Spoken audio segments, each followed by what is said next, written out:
So welcome back student and this is the third part of this chapter. आप सभी class 12th का chapter था human development. आपने काफ़ी कुछ चैप्टर के अंदर पढ़ लिया, मतलब आपने फर्स्ट और सेकंड पार्ट काफ़ी डिटेल्ड में समझा है और ये वीडियो का तीसरा पार्ट है, लास्ट पार्ट है। क्योंकि ये चैप्टर ह्यूमन डेवलपमेंट से रिलेटेड है तो कहीं ना कहीं हम ये देखने की कोशिश कर सकते हैं कि अगर आपने पर कैपिटा इनकम पहले पढ़ा होगा किसी भी देश को अगर हमें डेवलप्ड या नॉन डेवलप्ड की कैटेगरी में रखना है तो पर कैपिटा इनकम पढ़ना बहुत ज़्यादा ज़रूरी था और वो हमने वीडियो के पहले पार्ट में डिस्कस किया हुआ था। अगर आप चैनल पर नए हैं तो नोट्स के लिए आप हमारे साथ क्या कहते हैं टेलीग्राम पे जुड़ सकते हैं, इंस्टाग्राम पे जुड़ सकते हैं, फेसबुक पेज और साथ में ट्विटर पे भी। तो उसमें हमने पहले वाले पार्ट में आपको बताया था कि किस तरीके से पर कैपिटा इनकम जो है देश के डेवलपमेंट को नहीं दिखाता है। अब मैं इस पार्ट में आपको समझाने की क्या कोशिश करने जा रहा हूँ, मैं आपको बताने जा रहा हूँ कि इंटरनेशनल कंपैरिजन अगर हम देखें, अंतर्राष्ट्रीय तुलना देखें अगर हम लोग, तो देखिएगा इंडिया में और अगर मैं कहूँ यूएसए के अंदर, तो अगर आप कैपिटा इनकम के हिसाब से चलेंगे ना तो आप कभी भी यूएसए को बीट नहीं कर सकते।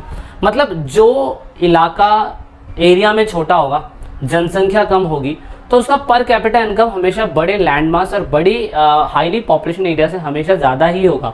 नॉर्मल सा समझ लीजिए ना, पर कैपिटा इनकम मान लीजिए कि ये एक ए कंट्री है और एक ही बी कंट्री है, ठीक है। यहाँ पे जो भी पैसा कमाया जाता है और इसकी डॉलर में अगर इनकम हो रही है और इसकी रुपया के अंदर अगर इनकम हो रही है, एक तो ये क्षेत्रफल में बड़ा है, ऊपर से पॉपुलेशन ज़्यादा है, तो पर कैपिटा इनकम कैसे निकाली जाती है? Total population is equal to total money, है ना। तो ये डिवाइड कर देते हैं, हम निकाल देते हैं। और ऐसे अगर कोई बंदा डॉलर में कमा रहा है तो वहाँ पे टोटल पॉपुलेशन को डिवाइड करोगे टोटल मनी से, तो of course they will always win. पर कैपिटा इनकम हमेशा इनका बड़ा ही रहेगा। तो वर्ल्ड बैंक कहता है कि पर कैपिटा इनकम देखिए और उस हिसाब से आपको समझ में आ जाएगा कि कौन सी कंट्री डेवलप्ड है और कौन सी कंट्री डेवलप नहीं है, because it's a scenario to understand the human development. तो कहने का मतलब यहाँ पे हम ये देख सकते हैं कि size of the country and the per capita income are not directly related to human development. क्योंकि देखो size of the country and per capita income जो है वो कभी भी क्या कहते हैं आपको क्या कहते हैं ये नहीं बता सकती है कि ये कंट्री इतनी डेवलप है या यहाँ का इंसान इतना डेवलप है।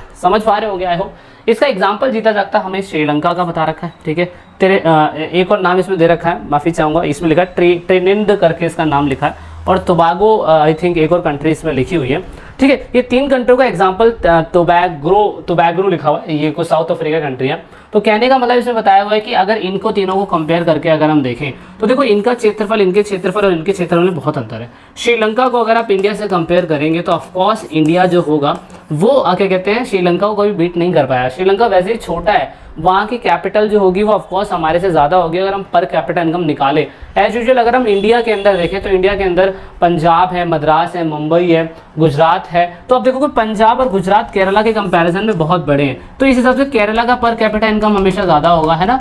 तो ये कहीं ना कहीं एक मिथ है कि हमें लगता है कि हम डायरेक्टली पर कैपिटा इनकम पढ़ लेंगे तो डायरेक्टली हमें ये बता देगा कि वो ह्यूमन डेवलपमेंट है। अच्छा, तो क्योंकि हम वर्ल्ड सिनेरियो पढ़ रहे हैं इस बुक के अंदर, अब हम लास्ट पार्ट वर्ल्ड सिनेरियो पढ़ रहे हैं, तो हमारी बुक के अंदर कुछ चार्ट दे रखा है। हमारी बुक में ये चार्ट दे रखा है और ये हमें समझाने की कोशिश करी हुई है। 4.2 के अंदर ये बता रहा है कि कौन सा देश जो है वो हाईली डेवलप्ड है ह्यूमन डेवलपमेंट में, कौन सा हाई है, कौन सा हाईली डेवलप्ड है और कौन सा मीडियम और कौन सा लो है। अब यहाँ पे ये बताने की कोशिश करी जा रही है कि अगर इनके स्कोर बोर्ड की तरफ देखें, तो देखो ये डेटा ना आपकी बुक के अंदर बदलता रहेगा, ठीक है ना। तो इस डेटा पे फोकस मत करिएगा, ये डेटा आपका बदलता रहेगा। तो इसीलिए मैं कह रहा हूँ, ये तो मैंने पुराना उठाया होगा पर नई बुक आई होगी तो नया मिल जाता है।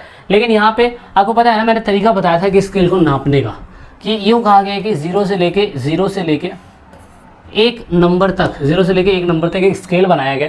इस स्केल में कंट्री के क्राइटेरिया पे पता चलता है कि कौन सी सरकार किस चीज़ पे खर्च कर रही है, उसके हिसाब से हमने कंट्री को वेरी हाई, मीडियम और लो की कैटेगरी में रखा है। अब यहाँ पे ये तो 4.2 है जो आपका टेबल आपको बताता है, 4.2 टेबल आपको बताता है।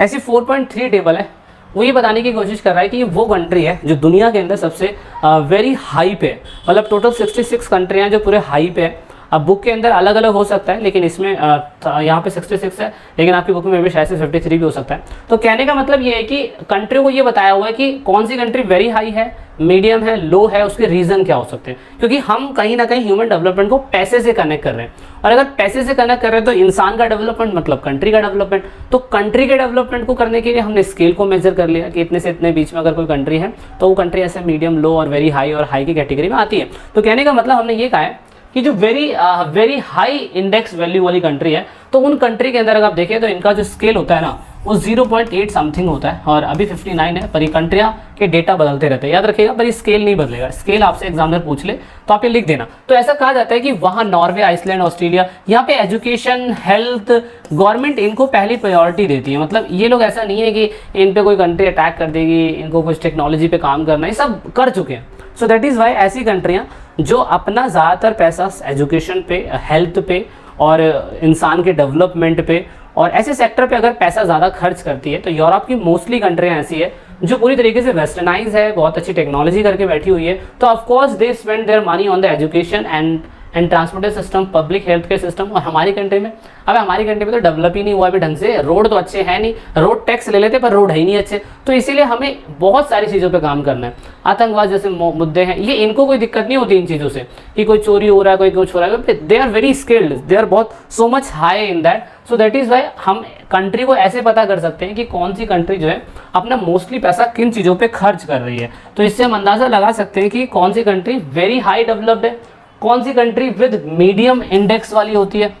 अब मीडियम इंडेक्स वाली कौन सी होगी, ये मीडियम इंडेक्स है 0.550 से 007 समथिंग, ये मीडियम इंडेक्स है। क्यों मीडियम इंडेक्स है, ये सारी वो कंट्रियाँ आती हैं इसके अंदर जो सेकेंड वर्ल्ड वॉर के बाद, ये मैं कह सकता हूँ कि 1991 के बाद जब यूएसएसआर टूटा था उसके बाद आज़ाद हुई थी ये सारी कंट्रियाँ।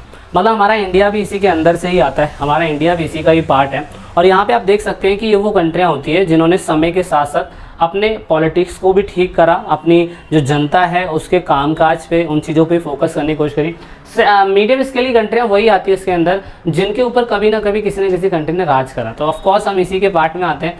हम ना तो वेरी हाई हैं, ना हम बिल्कुल लो हैं। तो हमारी इसके अंदर अगर आप देखें तो सोशल डाइवर्सिटी हमें देखने को मिलती है और हम काफ़ी लंबे समय तक अपनी जो पॉलिटिकल इनस्टेबिलिटी है उस पर काम कर रहे हैं। और जो सोशल रिबेलियन हमें देखने को मिलता है समाज के अंदर, समाज विद्रोह, हम उसको ठीक करते हैं, कॉन्स्टिट्यूशन को ठीक कर रहे हैं। हमारे देश के अंदर बहुत सारी सोशल डाइवर्सिटी है, उनको कंट्रोल पाने के लिए हम समय समय पे स्टेप ले रहे हैं। तो ये हमारी ही कंट्री की बात नहीं है, ये उन सभी कंट्री की बात है जो हमारे साथ आज़ाद हुई थी। जबकि वेरी लो इंडेक्स वाली कंट्रियाँ वो होती हैं जिन कंट्रियों के अंदर 0.549 इतना इंडेक्स हमें देखने को मिलता है। ये वो कंट्रियाँ जहाँ पे ज़्यादातर पॉलिटिकल इंस्टेबिलिटी है, सिविल वॉर होती रहती है, बहुत सारे इंसिडेंट है, डिजीज़ होते रहते हैं, एजुकेशन में पैसा खर्च होता नहीं है, ये सारी वो चीज़ें, मतलब इंस्टेबिलिटी है, इन सभी बीमारियों से ये लोग गुजर रहे हैं।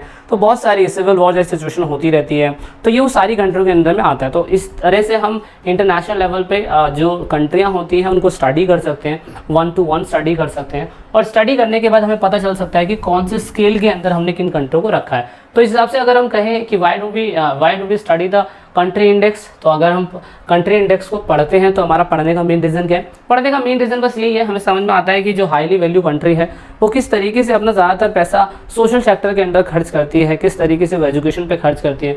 उनकी कंट्री के अंदर पॉलिटिकल इंस्टेबिलिटी है, ऐसा नहीं कि पार्लियामेंट के अंदर ही ये लोग कहते हैं पाउडर फेंक रहे हैं, है ना, मिर्ची का पाउडर फेंक रहे हैं, पार्लियामेंट के अंदर ही बैठ के बहुत सारे मिनिस्टर्स जो पॉन देख रहे हैं। तो ऐसा सिस्टम यहाँ पे है नहीं इनके यहाँ पे, और ये लोग इस लेवल पे बहुत हाईली डेवलप हो चुके हैं। जबकि जो मिडिल क्लास या मिडिल इंडेक्स वाली कंट्री आती है वो कंट्री आज भी कहीं ना कहीं अपनी सिक्योरिटी के ऊपर खर्च कर रही है, अपनी पॉलिटिकल इंस्टेबिलिटी को ठीक करने की कोशिश कर रही है, अपने देश के अंदर एम्प्लॉयमेंट जनरेट करने के ऊपर फोकस कर रही है, इसलिए वो उन चीज़ों के ऊपर पैसा खर्च करती है। Okay, so I hope you understand this कि इंटरनेशनल सिनेरियो क्या होता है ह्यूमन डेवलपमेंट का, and we have finish this chapter, और अभी आपको समझ में आ चुका होगा। And let's meet next chapter जो आपके पेपर में आएगा। जय हिंद, जय भारत। जब तक के लिए आज़ाद रहे, गाजियाबाद रहे और हमारी वीडियोस देखते रहे।